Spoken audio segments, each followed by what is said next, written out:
Alright guys, it is finally here, the brand new Overwatch patch. It's about 2 gigabytes. Let's go ahead and check it out, and I'll give you guys my thoughts on all of these patch notes as a Grandmaster in every single role of Overwatch 2. So, getting started right now, there is a new Galactic Rescue Star Watch. I'm not sure what this is. It's supposed to be, I guess, maybe a new mode that we can play. Probably just like something fun to try around and mess around for a little bit with your friends. I will give you guys gameplay of that probably later in the day, but I want to start off with the actual patch notes because this is, of course, why you clicked on this video and you wanted my thoughts on it. So starting right off, you can get like 50,000, I guess, Battle Pass XP. There's also the Battle for Olympus, so that's making a return. So it's like the event where we had like the Jungle Queen Zeus, if you guys remember that from like the loading screen.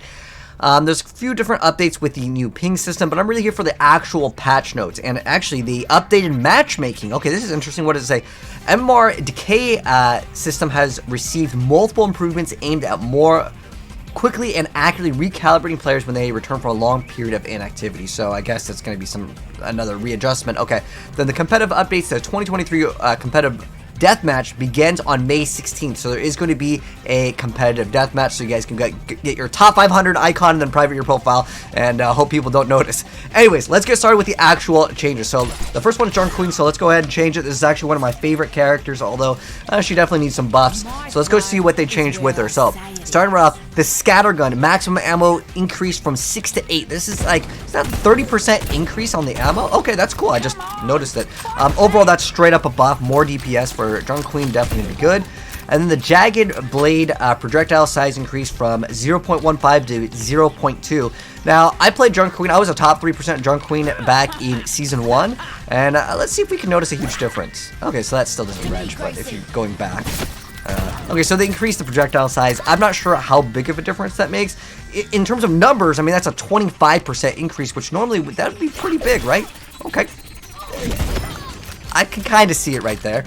Then next up, Rampage now deals 40 impact damage. So what that means is, I'm assuming when you use the ultimate, it actually deals damage, but the wound damage is decreased from 100 to 60. So this is actually going to be a buff, and I'll kind of explain it. So what that means is that when I pop my ultimate, okay, it'll just immediately kill one character. So I'll let the other training bot respawn. So what this means is this actually does damage instantly. So see how the first target immediately got eliminated?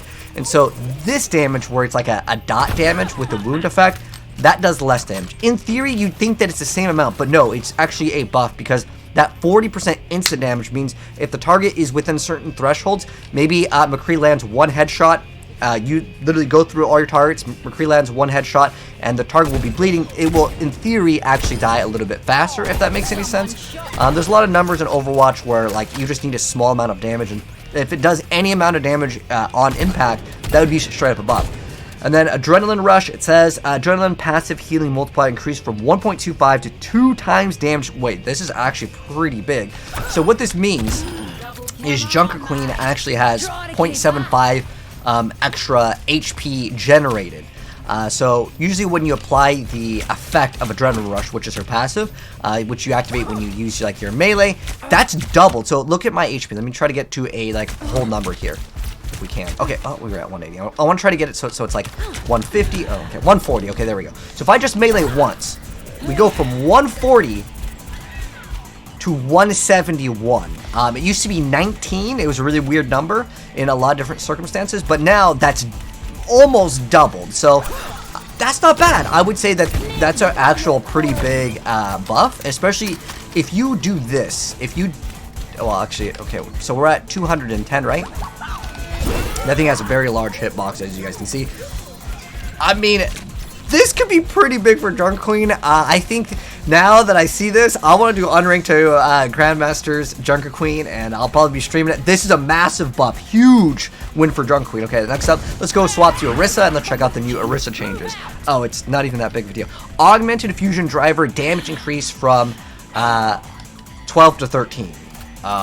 So I mean, it's a buff. I mean, if you think about it, headshots is double. So anytime even a character gets like 1 or 2 damage buffs, headshots obviously have a 2x multiplier. Does that make Orisa that much better? She actually had one of the lower win rates across tanks. And that's because she really saw a lot of play to counter Roadhog, and that's how she was getting a lot of wins, especially at the higher ranks of the game. Back when Roadhog actually saw play, hopefully he'll get buffed in here as well, but that's not really a huge change in terms of like showing you guys it does 1 more damage. So Winston, let's go to Winston. The damage radius before fall off begins increased from 1 to 1.3. So I'm guessing that's a buff. It says developer comments it's difficult to deal full damage with Winston's leap due to needing to land a almost directly on the hero. So I guess we get to like do that a little bit better. I mean, overall it's still definitely a buff as far as I'm aware of. So he can do a little bit more damage. Okay, so it's definitely a buff overall, but is it going to really change up the gameplay? I would say not really. Going into Wrecking Ball, what are the Wrecking Ball changes? So his adaptive shield duration is decreased, which that would be a nerf. So it lasts 7 seconds instead of 9. So that's a nerf to Wrecking Ball. It might be smarter just to not even hit him, and that way he can't really get that much of a benefit since it drops off anyways 2 seconds faster. So hopefully this will make it so, you know, balls can't be super aggressive and get away with things because it doesn't last as long. Echo got a change. Okay, so that's it for the tanks. No Roadhog changes. Unlucky. So I guess we're not going to be doing any Roadhog content. Echo. Let's go to Echo. So the ultimate cost reduced by 25%. That's pretty big, actually. The ultimate generation decreased from 5.5 to 4x while duplicate is active. So what this means is you get ult faster, but when you're in your ultimate, whoever you're copying, you're not going to be able to generate multiple ultimates as easy. I mean, I'm guessing you could probably still do a couple. Let's see how many Lifeweaver ultimates. I believe you could get 3 or 4. I saw someone like do it on a TikTok. Oh wait, we don't need to swap. We need to copy Lifeweavers. I actually want to see if they buff Lifeweaver because that was a character I feel like definitely needs a buff. So let's go ahead and copy Lifeweaver. And so, yeah, you can generate your ult faster, but let's copy Lifeweaver and see how many ults we can get. Oh, that reload time is really long though. Alright, 5 more seconds. You can't have multiple trees up, but... Okay, so we can only throw down 2. I think before you could do 3 or 4, so slight nerf in that department, but as long as you get 1 ultimate with Echo, especially if you get like Ramatro's ult, that thing is still pretty dang powerful. But yeah, you're gonna get your ult a lot more. So I think that is fair because what happened before Echo got the nerf when like she would copy tanks and she had the full HP. Echo, once you popped the ult, like it was almost a guaranteed win fight, especially at the higher ranks of the game. But I would say that's an overall nice change because Echo really doesn't see too much play, even at the higher ranks of the game. I think like, as far as I'm aware of, like Samito's like the only guy that I consistently see playing Echo, but for the most part, yeah, Echo doesn't see very much play, so that's going to be nice. And then on top of that, Junkrat, the maximum damage increased from 100 to 110 with the concussion mine, so as far as I can tell, this would be a buff. I know that they nerfed it. You used to be able to like body shot someone, and then you could be super far away and they would still get eliminated because it would hit for 120. But then they changed it to 100, but they also made it so to deal the 100 damage, like to do this combo, that the mine needs to be basically kissing distance with them. So now, I would say it probably still doesn't really matter that much, because it still doesn't have the original size. Let's see. Okay, it's not that bad. Is that the buff? I don't know. Overall, it's a buff to Junkrat, though. But you guys let me know how you feel about Junkrat changes. I think if it doesn't have like the original like 120 no matter what, buffing it doesn't matter unless you're maybe within that like very small range. Anyways, next up, Anna over here, the biotic grenade explosion healing decreased. Wow, that's actually a pretty big change. It's almost cut in half. So as a Anna main over here for the support category, this is my opinion on this. It is a nerf, obviously, but it's not the damage that it deals. I can still throw this at a limit target. But like if there's a tracer on me, I can't look at the floor and just look down. And it was the most OP thing ever as someone that played Genji for several seasons. It was really annoying for Anna just to heal for 100, and she could literally look at the floor, and it damages you for 60, and you're anti-ed, and she gets bonus heals. It was one of the best abilities in the game. Biotic grenade legit is like an ultimate. But because they didn't change the anti-heal, because I very rarely, it'll be like 1 out of maybe 20 grenades, I'll actually use it to heal my teammates, and the reason why is you get way more value in Overwatch 2 by either sleeping a target, obviously, and throwing the nade. You just get so much insane value with like those 2 things alone that you win most of the game fights with that. So I would say for me, it's probably, it doesn't even matter. It doesn't change Anna at all for me. But if you're on the heal bot, you like to passively heal your teammates, unlike a DPS Ana like me, then it does matter. I mean, it's 40 healing, and it's more so like when you're healing yourself. But Ana already got a buff, so she can shoot 2-shot Tracer anyways, right? She does 75 damage. You can 3-shot. Most of the DPS cannot 3-shot at all ranges like Ana can. So it doesn't really matter too much. Let me go ahead and pull up Tracer. As far as I'm aware of, you can still 2-shot Tracer, right? It doesn't. You could literally shoot her in the toe, and it is a 2-shot elim anyways. I mean, she's 3 shots the entire DPS roster for the most part, except for like Reaper or Mei. So it doesn't matter. Ana's still most OP hero in the game, in my opinion, in terms of the healers. Baptiste, what's Bap changes over here? I do like Baptiste. Okay, so the cool. Wait, they reduced the cooldown of immortality. Okay, it's fine. I don't like at the higher levels. This matters a lot, but the low levels, you still really only get 1 immortality, high or low rank of the game. But the thing is that you have to know when to use this anyways. It's a long cooldown, so I would say overall it's a net buff for Baptiste, but not too much of a change. Oh, we got Lifeweaver changes. All right, so Kiriko, kunai reloads after 65% of the animation has completed. Okay, so you get faster reloads, I guess. So you can like heal and kind of do damage a little bit better. And new hero option, Healer Ofuda cancels reload. Okay, so you can't do it by manual, right? Okay. So if I was to reload, I don't know. I thought you can animation cancel. I guess it's maybe when you're doing certain like combos.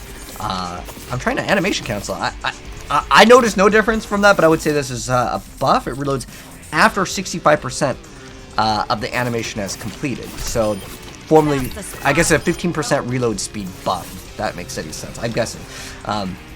Anyways, Lifeweaver, what are these changes? So, Life Grip, Reinhardt is no longer a valid target for Life Grip during Earth Shatter, and using Earth Shatter. Wait, what? So that means if my Reinhardt is popping his ultimate, I can't really show you this unless I have like a friend in the training ground here. So what this means, it's weird. It's like, is that a Rein buff or a nerf? Because like if Lifeweaver's trying to pull when I'm trying to shatter, they're just not going to be able to do it. I think the best option would have been like allow the ability to see if you want to be gripped. I think that'd be a much better change overall for the game. But Lifeweaver, in my personal opinion, is like they could have buffed Lifeweaver and gave him like, I don't know, 10% more heals, 10% faster reload, 10% fast charge. Like a lot of these numerical stats just to add up, just to kind of make it look like he's more playable. But I would still say, you know, from my perspective, he is a throw pick. He sees 0 play. And once you pass like Masters, if anyone picks him, everyone starts complaining in the lobby, and they're like, yo, can you please swap? Alright, so these are hero option updates. I actually did see some of these. I actually saw like another YouTuber's video on this. So what these are, okay, is it's all under the options. I'll show you guys one of them, but there's like a bunch. I'm just going to rapid fire this real fast because it is an update. It is a buff for some characters, specifically Pharah. So, a lot of these have some like automation. So to explain what I mean by that, so you see how if I boost with Diva, you can see where it says like 1 second left. If you go into the options, you can actually change this. So if I go to like gameplay, what is it, controls, change hero, and I go to Diva, there is it under reticle? No, it's under hero. It's hide boosters cancel text. So if I turn this on, or a booster timer, there's one of these, I no longer see that. Now, why would you disable that? I don't know. Maybe you just don't like the visual clutter. It blocks the screen. I would say that for some people, it may help out, but overall, like, why would you want less information? But there is a nice change with Doomfist actually here, because you guys know I've been pretty much maining Doomfist this season. All right, he's definitely the most fun. There is a hold to use power block, and I actually think that it'd be really cool if Doomfist kind of was like Diva and he had like a gauge instead of like you either block or you're not blocking and then it resets the cooldown, right? I think Doomfist should be able to block like instantly. Like he could see something coming, block, and then get the charge of fist and punch. That would be sweet. That might be a little bit too OP, but obviously I'm biased as someone that really likes Doomfist. So there's a bunch of changes. Let me go to change here on Doomfist over here. That's one setting that I will actually do. Where is it? Hold. There's also hand cannon UI to see like the ammo. Hide rocket, punch, cancel text. Hold to use power block. This is what I actually want. So now, when I block, I have to hold it. So I can just do it for like 1 frame. And at the higher levels of the game, this actually helps out quite a bit, because what you can do is you'll do this, and it takes a second to process when Doomfist is blocking, and then they might not hit you, and then you can just instantly shoot. So it's a risk reward. It's kind of like at the higher levels of plays, if you guys have seen really good Genji players, they will deflect and cancel immediately because the person won't hit them, and then they'll just throw shurikens. Again, it's a higher level of play. Some people may not understand it. Some people may think it's bad, but like just doing this and then just immediately shooting, because again, someone has to process it in their like brain. And yes, you can cancel it like by manually hitting it again, right? But I actually think this is a massive change for a higher level of Doomfist play. It's actually a quite nice change. But that's like the only one that I really like, with the exception of Pharah. So Orisa, you can change off the text, you can hide the timer on certain things. There's a lot of these. You can change your aim sensitivity when you block with Ramatra or you're in the Nemesis form. So that's like it's a nicer change for sure, because it depends on how you want your sensitivity. And if you're wondering what this gyro sensitivity, I believe this is for Nintendo Switch. I don't know if you can do this on PlayStation, but I know PlayStation has like a gyro thing too. It doesn't matter for PC, but if you are playing on console, or if you play on PC maybe with controller, you can use your gyro, you can move like this. Like, I don't care, it probably doesn't really matter. Roadhog, hold hog, timer, you can turn it off or whatever, it doesn't really matter. You can toggle your secondary fire, you can toggle quick melee during roll. Bastion, again, gyro sensitivity, I'm not going to talk about this, but it's just when you want to move your controller like you're playing with a Nintendo Wiimote. You can hide your Deadeye timer. I don't know why you would do that, because then you couldn't see when to shoot. That would be that's really questionable, but hey, more options the better, I would say, at the end of the day. So you can hold to use focus beam, cancel flight. I'll hold to use deflect. This is another, again, this is for a high level of play only, because if you only deflect for one frame, it might not be in your best interest unless you really know what you're doing. But again, I think this is a buff. So Mei can change her wall, but this is the setting. I actually saw this somewhere else. I don't know if this someone like uploaded on TikTok or what, but I just know that on Pharah, this is something that at the lower ranks you might actually really benefit from. At the higher ranks, it's kind of questionable, as long as they don't have hit scan, because it's going to make you an easier target. But what this does, and I'll try it, I'll let you guys know how good it is when I actually get some gameplay in it, because I want to try it. So it's called Toggle Hover Jet. So if I turn this on, what this means for Pharah, if I'm jumping in the air, I'm not pushing anything. Watch. Look at this. I could fly a little bit better, right? I don't have to hold a button down. So depending on, you know, what you do for your aim, it could be better. However, I'm definitely going to mention that as you're going up in the air, that normally refills, right? Hold on, it feels weird now. Okay. Oh, okay. So when you have the setting on, if you use your booster jets, this is actually it's like bad to do it, because watch. When I burst up into the air, I'm not recharging my fuel. It's kind of a give and take, but it makes you basically bob up and down the whole time. Is it a buff or a nerf? I'd say at the high ranks it's a nerf. At the lower ranks it's like definitely a buff, because it makes it easier, so you don't have to push another button. Another thing is you can hold to use Wraith form. You can hide. I actually like the hold to use Wraith form. That's going to be an extra buff for Reaper. Again, it's the same concept as Doomfist and Genji. You do it for one frame and then you just instantly shoot them. Like, it's so good. I'll show you guys in an actual game. Toggle hack, Symmetra, toggle secondary fire. Oh wait, this could actually be pretty good. Hey yo, my Symmetra hit Grandmasters this season, so I can officially say I am a GM sim. This is actually going to be interesting. I'm going to try this out real quick. So we go to Symmetra, we're going to go to toggle secondary fire, and we're going to actually turn the photon barrier rotation. I want this vertical every single time, so this is actually a nice change. Teleport and photon barrier confirmation. Input. Oh wait, you can use your... Oh, that's when you place it down. Okay. Hide photon barrier timer. That doesn't really matter. Hold the deploy sentry turret.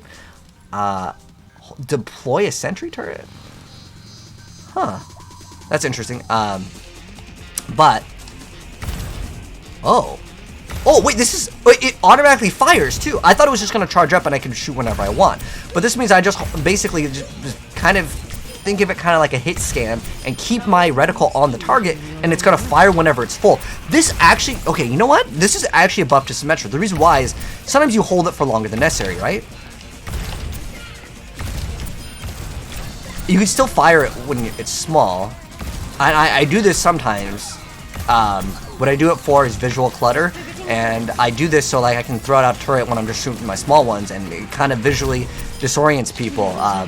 I think it's a buff for Symmetra because you're firing immediately when it's ready to go, and then you can queue up another one. So Symmetra actually might get a DPS buff by this. And it's weird, but like I think that's true. So you can hide the overload timer. This doesn't matter. So you can change the orientation. So if I use my ultimate, and this is the same thing with like Bad Piece's window, if I pop my ultimate, it starts off vertical versus horizontal. Because at the end of the day, for me, this is always better than doing it the other way. Unless I'm trying to block off like a Bob or very specific ultimates, it's way better to shoot this down the line every single time. Okay, so, okay, these are a bunch of like changes where you get to change your aim sensitivity, gyro options. If you're playing on the Nintendo Wiimote, you can change the blaster input, harmony, and Discord orb cancel reload, and then a bunch of like bug fixes. Okay, so that's basically it for the patch notes. I don't want to make this video way longer than necessary. What do you guys think of this new Overwatch update patch? I was surprised Roadhog didn't get changed. Roadhog is one of the worst heroes in the entire game. Same thing with Lifeweaver.